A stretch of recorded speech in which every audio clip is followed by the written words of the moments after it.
أعوذ بالله من الشيطان الرجيم. بسم الله الرحمن الرحيم. الحمد لله رب العالمين، والصلاة والسلام على سيدنا محمد وعلى آله وصحبه وسلم تسليما كثيرا. آمين. أمي على تنون كبركة داي كان نمان كسمنا على الله سبحانه وتعالى بلو أكوتش على كراكا أنا كسمو أنا كصحابة وبهم بيفو دانتي فولي منا نوتي منا كبوي نو تبا مسري باس سانفي ambe che muso demseni mo korban be befo ambe almanu fo ambe question bla bago fo ambe question jab bago fo ala kira bonna shirfuni qur'an fo libe katara o bela jelima fiqu karamugo aywa fiqu question bla bago qasira fo bago hadisa fo bago qur'an karamugo ambo bela jelem fo dante fo limina ambe biru konna mo fo mo be sitin sanfe che muso demseni mo korban fo libe katara o bela jelima wala ndan numbe boli kata sito siti sanfe anga foli be katara aw bela jelima tante foli mina no temena ka boyono ambe duwaw nyini aw be bulu ambe duwaw ke aw yefana amba fo Allah subhanahu wa ta'ala ka herake ambe alaka limaniya di amma kan limaniya dafa alaka yafanga wali juguma jurgum misemana kuma ba Allah subhanahu wa ta'ala ka yafa bela jelima alaka ngalla nyinu dama ame fenfen nyini ala bolo jin kono ani lahara alaka di amma ambe sara fenfen fananye jin ani lahara alaka nkisi amma ya rabbi kala nyinu bela jilin sabati ka kenya di bana bagato ma chete muso minun bolo ka chen no ya wi muso te minun bolo ka muso no ya wi minun tay den ko problem ya alaka den no ya ube minun tay papier ko ya alaka ka papier ko no ya minun tay sugude mandi alaka sugudia ya rabbi alaka herake ambe ka girjigo foni ka hamina ko noya bambagato fana minun fatura aywa ka tanfo an fauna mo ke an bauna antene muso nan koro muso la alaka ya fa ubela jilima alako hina ko qabra noro ka baradali noya ube ya rabbi alaka nu bela jilendo aljina firdaus konnana ni alakira kanu ni qur'ana barkay ni o temene ka boyeno amina do anga wala anda kono fannu ta'amuli ma'a zawj wala na kerenkerne mini wakati kerenkerne na metaka di dondon insha Allah ambe befo kafara Allah men choko nyumanka wala ndai be munka kuma ba don choko mena furu kibari yawde don bi furu ko be choko mena bi bon be ba kalama mana ambe ala didi Allah subhanahu wa ta'ala kan yakadi amma aka dinen fam ya choko nyumandi am bela jilima ko iza bi wala ndabe minka iza da'aki falabi koroni che yiwele ika che lamine kuma en koroni ne bi wala ndabe odeka ni che yiwele ika lamine na yiwele mi ika lamine chukoti insha Allah mina kuma ka wala li badinu nunka iza da'aka zawji akoni musomi ni iche yiwele ilal firashi katara dlamma o korona yiwele katara kafo nyogonyama o minye furu nyere kunye fala tarfudi ikanaba lahu abolo talaban akanyini nakon ay femu nyini ibolo kanaba amade bo mo chama nyena konin kuma be nyesi muso ndorone ma ay hali che kana bitento ni muso sira imadlana kana atlantigala addi ama onasro ay atlantige kundo kila aywa ibika eregle okama suna manka cheni muso shi aka atlantige nyogona comme o fora che o ka babula ka teme bi ambe muso ta de ka kana atlantique ichela ya famia abe dlanyi bolo kana atlantique ala wa iyyak an tabit ghadban ako ne ba muso ichoko don iche kana shika diminendo ikorode o te fenyumai o be milla se mogoma o e halakidi che dara e kerefe kadlanyi ibolo au ka haketo e ka banche bolo wallahi abi mulla si masu kele na niya don itake fasaid man kanat lahu imra'atun fama lahu ilaiha famala ilaiha malat ilayhi ako ma kunandi muso minye kunandiye ko de mami aywa ni muso bi bolo i jengana katara muso i ma fana bi jenga katarima o kuma na ode che kunandi i muso i mana jenga katara ma afana bi jenga katarima ko jume i mana zesi do ke zesi mbaira ko fɔ ɲɔgɔnya mako bɛ i la muso in a b'a faamuya n'a yɛrɛ a fana bɛ a yɛrɛ d'i ma o kumana ko o de ye cɛ min kunna ka di ka tɛmɛ bɛɛ kan ni ye o sɔrɔ muso la ka ban muso min b'i faamuya a b'i ka taamasiyɛnw faamuya a b'i ka kɔrɔyaliw faamuya ayiwa mako min b'i la wagati min na a b'a dɔn i mana jɛngɛ ka taara a ma dɔrɔn a fana bɛ jɛngɛ ka taara i ma kuma in kɔrɔ de i bɛ zesi dɔ kɛ dɔrɔn a b'i faamuya a bɛ tugu i nɔfɛ o kumana ko o muso masina o cɛ masina Ala ma to o tigilamɔgɔ ye nka muso min e tɛ faamuyali kɛ i tɛ cɛ ka zesu faamuya ayiwa e t'a dɔn yɛrɛ i kan ka mun kɛ cɛ ye a b'a f'i ye yɛrɛ tuma dɔ i tɛ sɔn a b'a ka taamasiyɛnw kɛ ka dɛsɛ i tɛ maa ye k'i bɛ faamuyali kɛ ayiwa o tɛ hɛrɛ ye muso la dɛ o tɛ hɛrɛ ye f'i ka to ka faamuyali dɔw kɛ ni yɛrɛ k'a sɔrɔ cɛ m'a da maga bɛɛ lajɛlen na wa ni yɛrɛ y'a dɔn fana dɛ ko kafoɲɔgɔnya ka di i cɛ ye ka ɲini a fɛ de a ɲini a fɛ k'a kɛ n'a sɔrɔ o de ka d'a ye i y'a faamuya ko mɔgɔw ka lahala tɛ kelen ye a fɛn fasugu ninnu na o kumana Ala ka diinɛ in faamuya cogo ɲuman di an bɛɛ lajɛlen ma kuma ni cɛ surtout n'a y'i wele kɔni i man kan i ka ban abadan a bolo i man kan i ka ban a bolo abadan o kumana Ala wa qala nabiyyu sallallahu alaihi wasallam Ala kira ko neman kisi b'a ma iza da'a ar-rajula imra'atahu ila firashihi fa'abat فبات غضبان عليها لعنها الله الملائكة حتى تصبح Ala kira ko neman kisi b'a ma a ko ni muso min n'a cɛ y'a wele ka taara dilan ma ni muso banna cɛ bolo cɛ sira o cogoya la a diminen don muso in kan ko wallahi Ala ka mɛlɛkɛw b'a danga fo ka taga dugu jɛ a bɛ riwaya dɔw kɔnɔna na ko danfɛn bɛɛ b'i danga hatta al-hitanu fil ma ko hali jɛgɛ minnu bɛ ji kɔnɔ la ko b'i danga i y'a faamuya o kumana nin ye baara de ye ni Ala ye muso min jarabi n'a baara jugu ye Ala ye ko bila i bolo dɛ duwawu k'i yɛrɛ ka se ka bɔ a la i y'a faamuya Ala jɔn ɲumanw olu ti da abadan f'u ka cɛ ɲininka i bɛ se ma wala i tɛ se ma olu ka taa cogo ye kun ye o ye i y'a faamuya surtout e cɛ bi wele don o don cɛ bɛ fanga de kɛ Ala ka kafoɲɔgɔnya k'i la a ka halala din dɔ fana a ta de don a y'a ka furu nafolo de bɔ k'a don i la nafolo yɛrɛ ko tɛ lahiri min bɛ aw ni ɲɔgɔn cɛ ayi o lahiri min bɛ aw ni ɲɔgɔn cɛ ayiwa i man kan ka ban a bolo o yɛrɛ bi n bɛ se k'a fɔ o ye gabanya de bi parce que mɔgɔ t'i yɛrɛ bila o bɛɛ da la ni a bann'i bolo dɔrɔn a fili ka taa ni yɛrɛ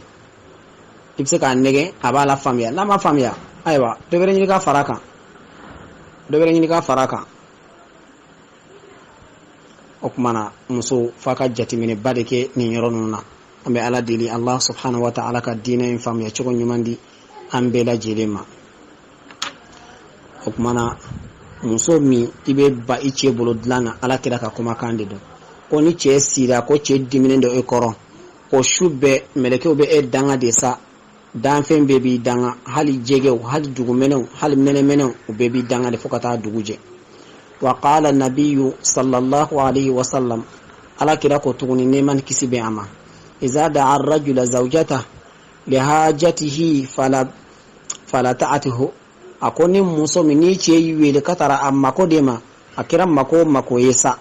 i y'a faamuya a kɛra dilanko mako de ye o a kɛra dumuniko mako de ye o a kɛra baara o baara ye du kɔnɔna na sa i y'a faamuya fa in kanati ala tannur al-forne o kumana k'i ka taara cɛ ma i k'a ka wele kan jaabi ko ni hali n'a y'a sɔrɔ cɛ sigilen bɛ gakulungana de kan hali n'a sɔrɔ a sigilen bɛ pôle de kɔnɔna na tasuma sanfɛ i ka taga laminɛ i y'a faamuya n'a gɛlɛyala cogo o cogo i ka taa cɛ laminɛ i y'a faamuya o kumana an bɛ Ala deli Allah subhanahu wa ta'ala ka diinɛ in faamuya cogo ɲuman di an bɛɛ lajɛlen ma maa man kan ka kɛ kaana gɛlɛn ye fo ka se nin bɛɛ lajɛlen na o kumana cɛ ka weleli kan a jaabi depuis a kun fɔlɔ la a kɛra dilan fanfɛla ye a kɛra fan o fan n'a y'i wele ka taara fɛn min ma a lamɛn i ka taga labato a baara kɛli kan ni a y'a sɔrɔ a bɛ k'i wele ka taara fɛn ma fɛn min bɛ bɛn Ala ma o de don dɛ nka n'a y'i wele ka taara fɛn ma Ala y'i bali ka fɛn min kɛ a ye labatoli tɛ li makhluqin fi ma'siyati al-khaliq labatoli tɛ danfɛn ye Ala kɔtali la wa qalat ummun li bunatiha muso dɔw kɛra a ko a denmuso ma i y'a faamuya iza da'aka zawjuk li firashihi falabbi a ko n bɛ min f'i ye i taatɔ filɛ cɛla la n denmuso edun saliya ka bon ika ko bere benente ngani tara ni ce yuwele katara dlamma alla mine de alla mine fa inna talbiyata raghibatu zawjik ako ika don ko ice ka lamine ni ko ye ce ka kanuma fendo dere tahaqqaq lak thalatha fawaid ko fen ka ce labbatu aka kanu yali fen ka ko kuma na ka be fen sabad lanka di iman de muso o fen saba ijija olu kana perdi lare nafa sababe yenno muso ni bi ce lamine dlanna na yiwele katara dlamma ba jabi iba ke inafo akari ce chogomina ko fen sababe no obe iye okmana ako abe fen sababe no abo di musoma o fen sabade ola afolo Allah yanzuru zawjik li mura'ati ghayrik ako ni mo muso ibe dlandi iche makome akadi che chogomina atinyina atita katara isnama yani okoro jumene ati jenge katara muso were mabli aba i kanunto aduskonna ya famia abato anyeti muso were yebli anyeti muso were yebli kome awire ba fo chogomina kika koke chela mimbe noto aduskonna hakilla daiman hakili beto iko ya famia wasani aflana tafudi hafadhaka minhu akumana abeke sabuye ka aywa chela tanga ika abi akadana bi daika abi itanga kabo aywa tlonke makoro jume abi efana tanga ni are nyete chewerlo kumana efana betanga naso efana ti dlandi ichema efana bi senga kola de parce que bina ta tlonke bina ta femreke wasalisu asabana tardi an kil malaika malako be jenka bo ima parce que anya foko ni dlanje ichela malako bi dangadi okmana oba yira ni dlandi ichema fana obe duwde kiye obe je ima ya famia nganga dangali minke ode be fale kake aywa duwawo kele iye aywa ibi de minun soro abela jilembe ke dem barkalenye ika ko bela jilembe basgi ibolo kome akade chogomina hari hakila gelya minun be yenno abela jilembe wuli ka boyenno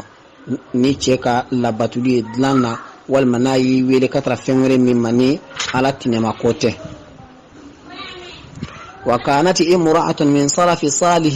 إذا صلت العشاء قالت لزوجها ألك حاجة فيا أكون إنكر الصلاف الصالح دودي مسلمون دودي دون كمن مانتون تمنون دو مسلا علي من صرف سلك با أتداد لانك كسنغوتين abe che nyininga de eske imako benawa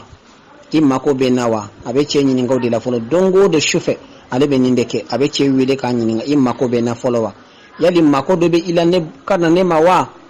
ya famya ibe semawa abode nyininga leke chela folo la do bala no liye sura fana bashi dunka ban no usamana ka blaglana a hal ne traktere ka ado puse utiyelema atiyelema walma e wuli ka che bolo do bena bo o kalama okoni c'est pas bon ya famya okumana sufe kanga to che kerefe ka khidima aywa mako minun bala ali minun te dlanko e ka deme ko lu do ke sufe nasro tambi bulo bon yes no bila ere fana domina il se ka nyina bulo vraiment karasan sengene no bi o abse ka nyoko famya choko na ba ko ketento kwa na emana shura fana basi dunga baki kono fa jisumana ka baka tidaka sno